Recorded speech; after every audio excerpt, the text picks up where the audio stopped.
What if I told you there were three things you could do for your season, even if you think it's going wrong in the spring, that can actually make massive dividends, massive changes for you later in the year? That's what you're here for. Coach Patrick here from Endurance Nation back with another weekly update. Every week, I drop some knowledge on you from my years of doing endurance sports, whether it's Ironman racing or racing marathons or even doing gravel bike racing or mountain bike racing. I've got a little bit of everything in the mix. And I'm not afraid to make lots of mistakes and talk about it. Probably makes me your best friend because I often mess up, but you learn from what I do, so you don't have to go do the same thing. In this edition, I'm going to talk a little bit about early season changes, right? So early season is a great indicator for the rest of your year, but it's not the final determining factor. It's very tempting as a human being to look at the way things are right now and decide that this is the way it's going to be or only better in the future, right? That's what your financial analyst will tell you. Things only go up from here. Like, don't worry, everything just gets better. You had a good day today. The rest of your days are going to be super sunny and shiny, right? And which we know isn't any bearing on reality whatsoever. But when we think aspirationally about our goals, we often rely on subjective information to make the determination of how things are going to go. So, hey, the last 4 weeks have been great. The next 10 weeks are going to be amazing. Or the last 4 weeks have been terrible. My entire season is gone, just wasted, ruined. It's just terrible. Throw it away. It's only February, but it's just a piece of trash anyway. It couldn't be further from the truth.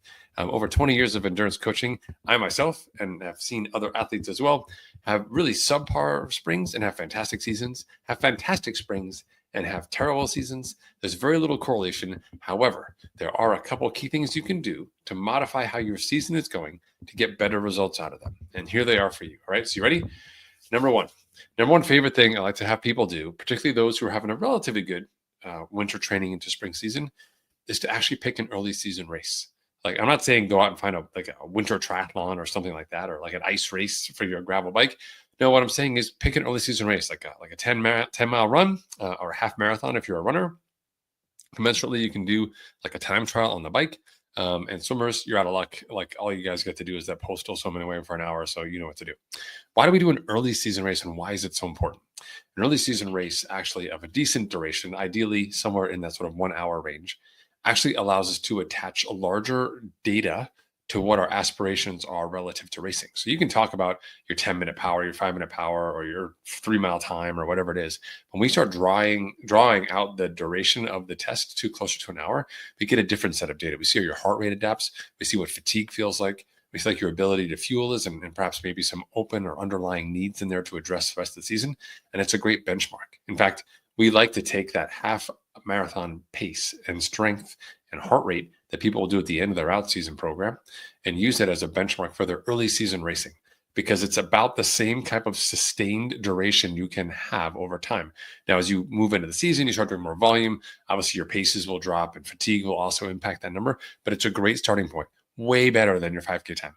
Way better than your 20-minute time trial time, etc. So pick that early season race. It gives you motivation. It gives you a refocus point. And it gives you a different set of data, which is great for those of you who are really crummy at those short, hard tests and prefer to get more into the race mode. This is your chance to actually break out, find a new metric for the rest of your season, maybe recharge your social batteries a bit and get going. So find that early season race. Tip number one. Okay, now time for the second tip.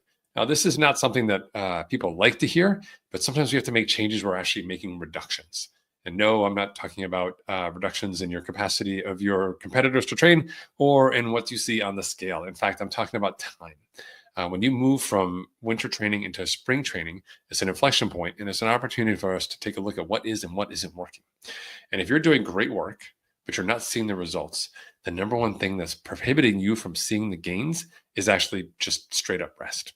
So for those of you who love to do early morning swims or early workouts, or you have other commitments that are maybe pressing you later in the evening or not, I need you to cut some of that stuff out, at least for like a 2 or 3 week period, because we need to see if it really is, in fact, a big differentiator for you as you're going to go through the rest of the year to be successful. Listen, I know that everybody wants to hit all the workouts, right? Success is all the workouts, missing nothing. But actually, that couldn't be further from the truth.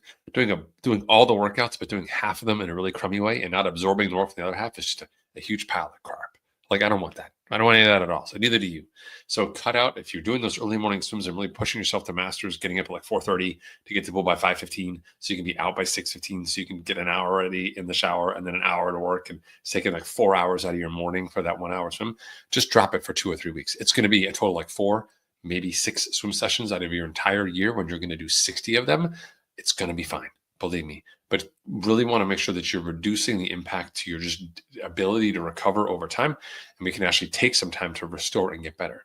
And the reason why this is important is because early season success is often built on work that we'll do at times that are not great for our bodies, but at a time in which we cannot still yet see the impacts, right? So people, you don't see a negative consequence from compromising on sleep. You just are not seeing gains. You're like, I'm not getting what I want out of it, but I'm putting in what I should be putting in. So what's the disconnect? What's going to happen over time if you continue the pattern you're on is that not only are you not seeing the gains that you want to get, but you're actually unable to even put in the regular work. Like your capacity to do work will diminish, and you start noticing other parts of your life, whether it's like social, emotional, like how nice you are to other people, or work-related items that are normally just sort of like everyday items, but you're stressing out more about things that are normal. It's because you're starting to experience fatigue, overtraining, and you're not listening to your body. So this is a great chance for us to do a little test here, make a pivot and see if, in fact, getting some rest back can make a big difference for you. I do highly recommend it. Okay, time for our third tip here on an early season change that could transform your season overall. And I know I beat the drum on this one, but I got to bring it back out for all the OG people out there. It's getting some volume in, just getting some good old volume. And now, most coaches will tell you that your volume should increase 10% every week and that you should start off at week 0. And by the time you're at week 40, you're doing like 4,000% more. And remember, number just always goes up to the right? It's just so simple, so easy. You just never stop training, never get tired, never really go to work anymore, never stop eating. Everything's going to be fine, right? It's a joke. So instead, what we think about in Endurance Nation is strategic injections of volume into your year. So as an early season spring athlete, one of the things we like to recommend you do is do a bike focus block. It's anywhere from 4 to 6 weeks. And what we do is we take our normal training block, and what we do is we really reduce the runs and reduce the swims. 2 or 3 runs, maybe mostly short, one quality, mostly short, and swims maybe once a week. But the rest of the time you're on a bike. Like pretend that you're a pro cyclist, lots of cycling. All that cycling time is going to build fluency on the bike, competency, positional fitness, skills for handling, etc. Just better overall awareness on the bike, just really amp up your fitness and also amp up your skill set as well to get ready. Otherwise, if you don't have a time to put in sort of a block like that, because you don't have enough space in your season, you can plan on doing either a big weekend, like a 3-day weekend, or a bigger week where you spend most of the day, most of the days on the bike, like maybe 2 hours a day, average 12 hours, which is a lot of time on the bike, but really moves your fitness needle up in a way that a non-weight bearing exercise like cycling can really do to complement the higher intensity, shorter work that we've done. You can do essentially what you've been doing in a week for duration in the winter and do it in 3 days right now in the spring. That's a great stepping stone. Eventually, we're going to get you to the place where you're going to do all of that volume in a single day when you get to your big race, right? So we can't expect you to do a 14-hour unbound gravel race if you haven't been able to do 14 hours in 2 days. We can't expect 14 hours in 2 days if you haven't been able to do 14 hours in 3 days. We can't expect 14 hours in 3 days if you haven't done 14 hours in like 7 days. These are macro stepping stones that we work towards to make sure that you can handle the load and be able to not only survive the events that you're getting into, but find progress across these key stepping stones. And spring is a perfect time to bring in a little volume into the mix. Now, if you're fortunate enough to be able to get away to do some of this volume, amazing. If you can't, like me, that's fine. You can use your trainer. You can be strategic. It doesn't have to all be on the bike. You can do some running outside. You can do cross training on the elliptical. You can do some running if you need to, weight vest walking, whatever it is that you want to get into. The key here is starting to condensify some of your training into blocks that actually start to challenge your aerobic system and your overall durability as we get into the spring. This in and of itself is kind of a little test, not like the race that I mentioned in the first tip, but very similar in terms of benchmarking where you're at, both physically and mentally.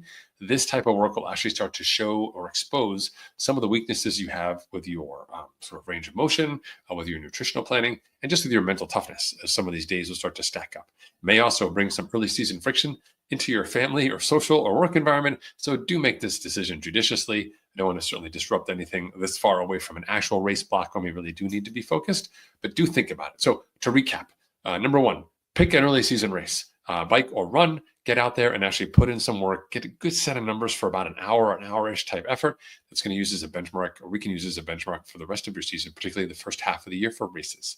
Number 2, let's cut out some of the stuff that's not actually adding any value, especially if you're an athlete who's falling into the category where you're not seeing progress. Number 3, hey, let's go big. A little bit of volume here early in the season, stress test your system and see where you're at. You've done a lot of quality work on the shorter side. Now's the time to dial down the intensity, bring up the hours, and actually start to get to experience how to wade into the kiddie pool of the bigger volume type work that you aspire to do later in the year. That's it for me, Coach Patrick. This week, I'm myself. I'm going to go downstairs, get myself my hands on some Ninja Creamy Protein ice cream right now to recover from my big weekend. But I hope you're doing well. If you've got questions for us, you can always find us on social media, or you can go to endurancenation.us, where you can find out any one of like 7 or 8 free guides we have for you in terms of how to manage your winter training, how to make great endurance habits, how to execute a race, how to do a sweat test, and much, much more. We do have a weekly newsletter as well, which is full of information for the smart endurance athlete who understands that it isn't just about working harder, isn't just about the latest gear, it's about having fun and doing cool shit. All right. Have a great week, everyone. I'll see you.